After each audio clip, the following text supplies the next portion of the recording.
One is that, well, you're probably introverted, eh? So you're not as verbally fluent as an extrovert would be, and not quite as fast on the draw verbally. Yeah, I don't know. I just. God, don't you know any other adjectives? But, that means you need some more time to contemplate. So the advice would be, because you find it hard to articulate a good answer, don't allow yourself to be rushed. And the second is to understand that this is part of your temperament. There isn't anything wrong with it. It's just, it's how you're wired. Like, let's say that you're very socially inept and you don't know how to introduce yourself or establish the initial parts of a relationship with anyone. And so then you start putting yourself in situations where you're required to do that. And so then the question is, how is it technically that you transform? You say, well, you learn. Well, we want to be more specific about that. What does it mean that you learn? Well, if you're dealing with someone who's particularly socially inept and you're doing psychotherapy with them, you might teach them how to shake someone's hand properly and say their name and remember the other person's name. Jack. I know. Good to see you. I ain't trying to interrupt. I just want to say how we doing. So you just practice that with them so that they have the motoric routine down. So that form of knowledge is built right into your body. And then you can say to them, well, the other thing you can do is when you start a conversation is don't sit there thinking about what you're going to say next, because then you won't be paying attention to the person and you'll make a fool out of yourself. Because you'll manifest non sequiturs, right? Because it's like if you're dancing and all you're paying attention to is where your feet are, then you're going to step on the other person all the time. So you want to pay attention to the other person, and then whatever automatized social knowledge you have will come to the forefront. So it's a good thing to know if you're socially anxious, right?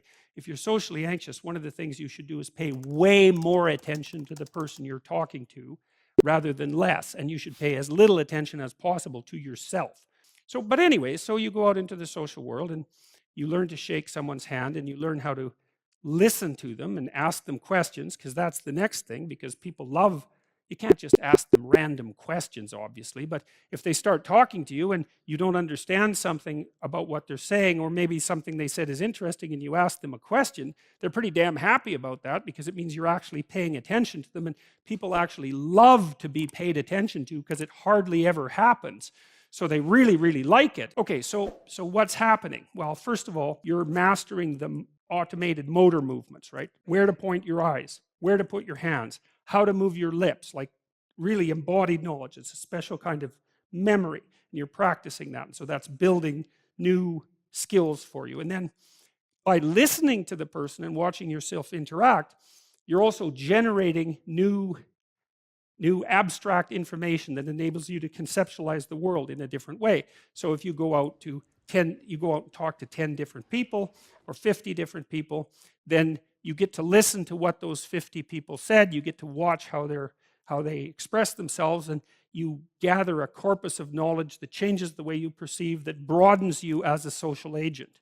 Okay, so that's two forms of knowledge. But then there's a third one, which is really interesting, which is that, you have a lot of biological potential. And it's hard to know what potential is, but the way that works in part is that if you put yourself in a radically new situation, then your brain, that there are genetic switches that turn on because of the demands of the new situation, latent software, that would be one way of thinking about it, that will only be turned on if you go into the situation where that's necessary. And so then you might think, well, if that's the case, how much of you could be turned on if you went a whole bunch of different places?